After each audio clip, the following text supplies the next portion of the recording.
Greetings, citizens of Nerdtropolis. Sean Todd here, the mayor of Nerdtropolis, and on this episode of Real Insights, my guest is Don Mancini, the creator of Chucky. Hey, Don, such a pleasure to finally meet you. Nice to meet you too, Sean. I have to congratulate you on an amazing career and all the amazing success. Thank you. And I'm excited to talk about this juggernaut of a series. Chucky now is its third season, but I was at New York Comic Con where you and Jennifer Tilly gave us a sneak peek of that series with the first episode, which was very promising. And since then, you have not disappointed. So that was a very exciting time. Oh, you're talking about season one? Yeah, season one. Yeah, when y'all the first time anyone ever saw the show, and we did not know what to expect. And that was just amazing. And I loved everything Chucky about that New York Comic Con that I attended. So very fond memories for me. Yeah, it was a lot of fun. We went back. We were there for season 2 as well, though they didn't show an episode.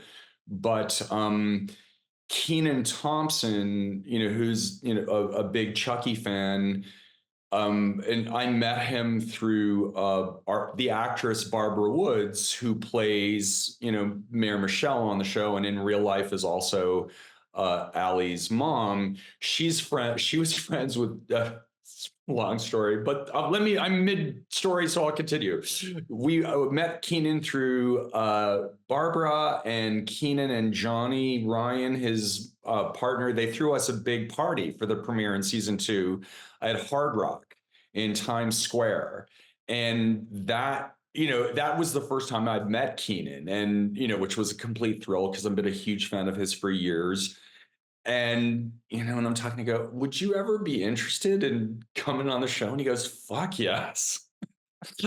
So that's how that happened. So anyway, that's my season 2 Comic-Con, New York Comic-Con story. No, that's awesome because I'm also a big fan of Kenan as well. Can you talk about, who isn't, right? I mean, he's so talented. It's amazing. And he goes back so far. Can you talk about when you realized that Chucky was perfect for television? Well, first had the idea when I was working on Hannibal for the showrunner Brian Fuller, and also in the writer's room was my friend Nick Antosca.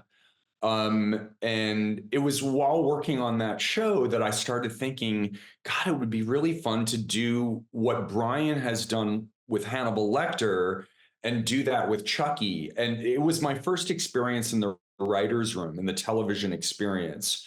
And I loved how it worked. I loved the collaborative aspect of it. And working on Hannibal, to me, it felt like something I was like, wait a minute. So every day I go to work and we sit around a table with like 7 or 8 fellow Hannibal fanatics, and we just talk about Hannibal all day. And I was like, I would do that for free, and it was like, it felt to me like fan fiction written by experts, and all, like I said, all of us were passionate about the Hannibal franchise. And I just thought, hey, if I could do that for my own franchise and hire other, fellow writers, younger writers, because I've been doing this for so long and I meet a lot of writers who grew up on Chucky and love him and are as passionate about him as I had been about Hannibal. I thought we could get something really special. So that was the original impetus of why I wanted to do it. I also just really loved the opportunity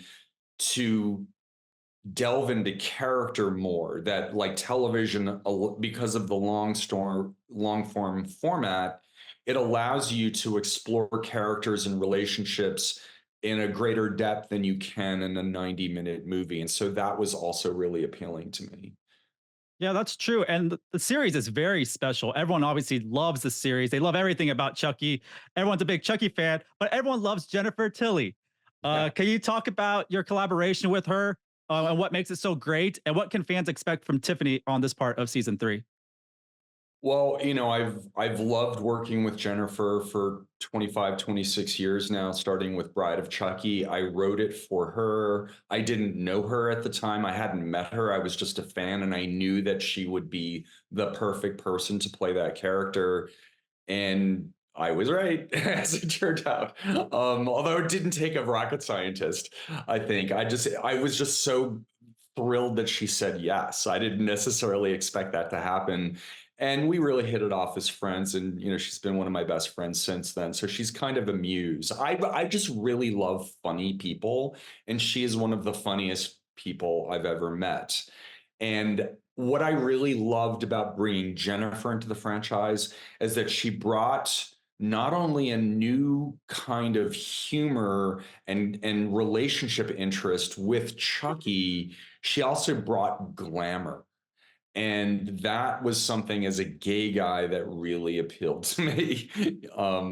So as we know, in season three, Tiffany is now on death row in Texas. Well, even though the world thinks she's Jennifer Tilly, but because of her, murder spree over the past 25 years. So both she and Chucky are dealing with these heavy existential threats. They're both now under the looming threat of death, because Chucky is aging and dying, and Tiffany is due to be executed in just a few weeks. So that, how are those things going to resolve themselves? That I think is one of the biggest attractions of the back half of season three. That's exciting. Fans are going to love this. I have to thank you so much for the Chucky franchise, first of all. Such great entertainment over the decades. This was really great, Don. Please say hi to Chucky for me and also Jennifer Tilly. I will. Thank you so much. Till next Thank time. you. Nice to meet you, Sean. Once again, this is Sean Taj, the mayor of Nerdtropolis, and stay tuned for more movie news, reviews, interviews, and trailers.